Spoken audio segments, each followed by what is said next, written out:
YouTube, we're going to switch over from saw to router mode for the building of the CNC parts. So I'm going to go ahead and record this really fast just to see for myself how long this really does take to go over from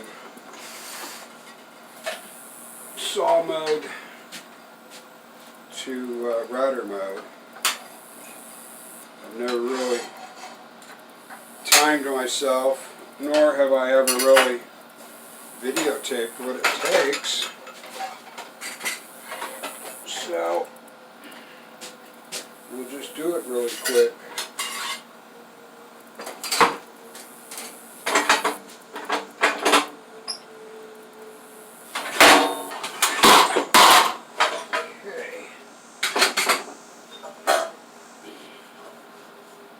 The way that table dropped lets me know that I'm doing a good job on keeping it waxed up.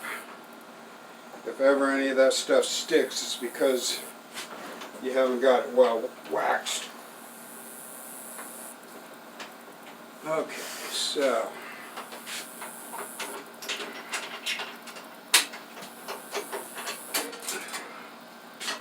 take out our saw insert.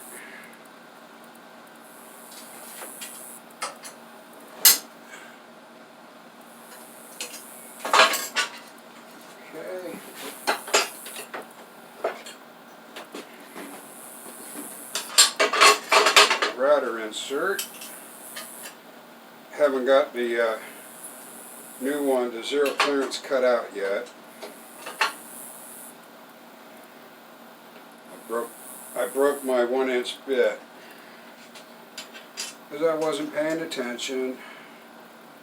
CNC machines are like any machine. They only do what they're told to do. I just happened to tell it to crash the head, believe it or not.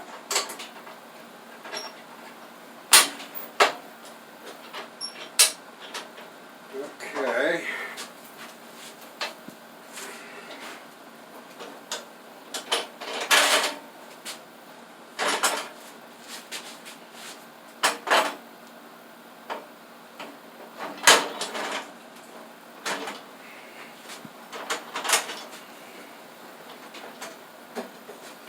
So, man, I should have cleaned this thing off a little bit better.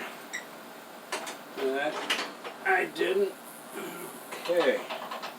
So, now we're about there.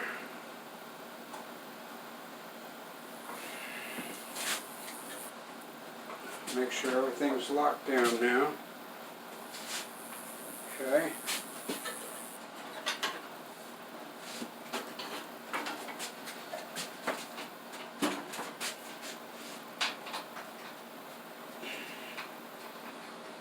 And we're in router mode. All we got to do is put the bit in. We're good to go. So I don't know how long that took. Oh, hey YouTube. Alright. We're going to get ready to route the groove into our Z-axis right here. Okay. I've got my setup gauge that I use to get my height set up. And we're going to go ahead and use the fence to figure out, to help hold our part in place. Just the saw fence. So we'll go ahead and get started on that, and I'll be back. We'll cut both of them out and we'll see how it starts, how it works. Cross your fingers for me. Thanks. Okay, now we'll watch we'll cut this groove. It's pretty noisy, but I'll cut it off camera. Here's how I set up though. I'm using my fence as a guide. I've got my feather board, Shopsmith feather board, and a push stick, safety glasses, That's the drill. You know, you should know that. Hopefully you know that. We'll go ahead and cut it out, and then I'll show you what we're going to do after that. Hey YouTube, okay, now to do the front plate on the Z-axis front plate, I need to drill 4 holes in the side, coming in from the side. So the best way I've found to do it is to use horizontal drilling, because I can get more accurate. So this is 3/4 inch MDF, 3/8 inch is half. So we took our calipers and marked our 3/8 inch. So that's halfway to the depth. What I like about the Shopsmith and horizontal boring, when you're going to do multiple holes like this, all you got to do is get one set up right, and once you've got the one set up right, all the rest of them go in the exact same spot. So we've got to get this adjusted, and I'm using a brad point tip here so I can see, and I'm going to show you. We'll get this as close as we can right there and lock it down, and then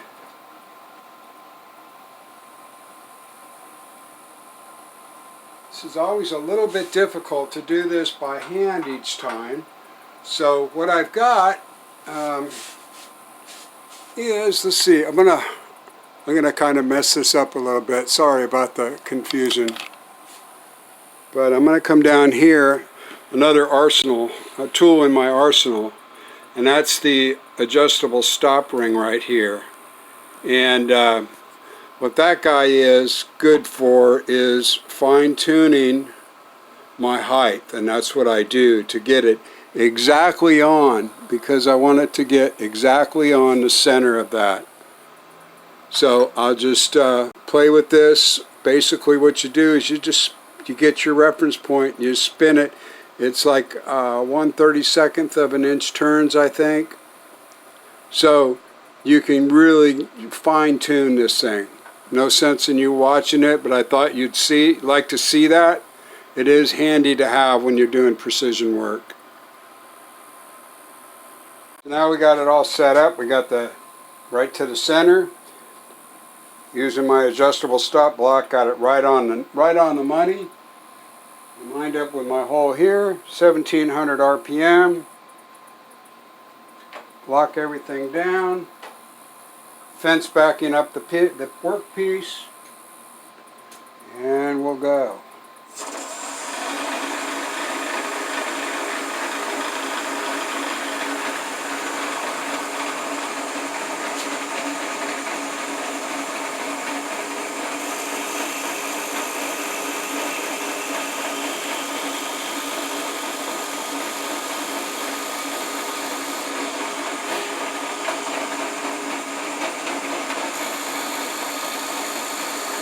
I'm going to go pretty far in because I'm not sure what size screws I'm going to use yet. There's one.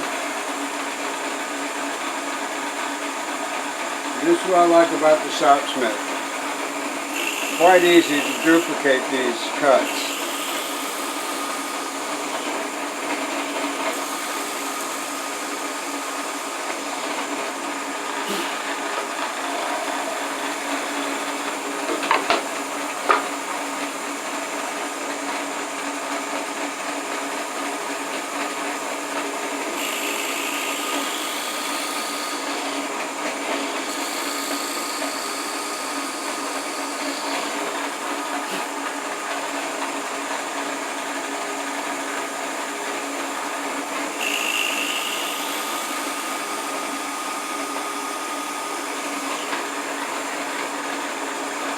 And that's that. Pretty cool, huh?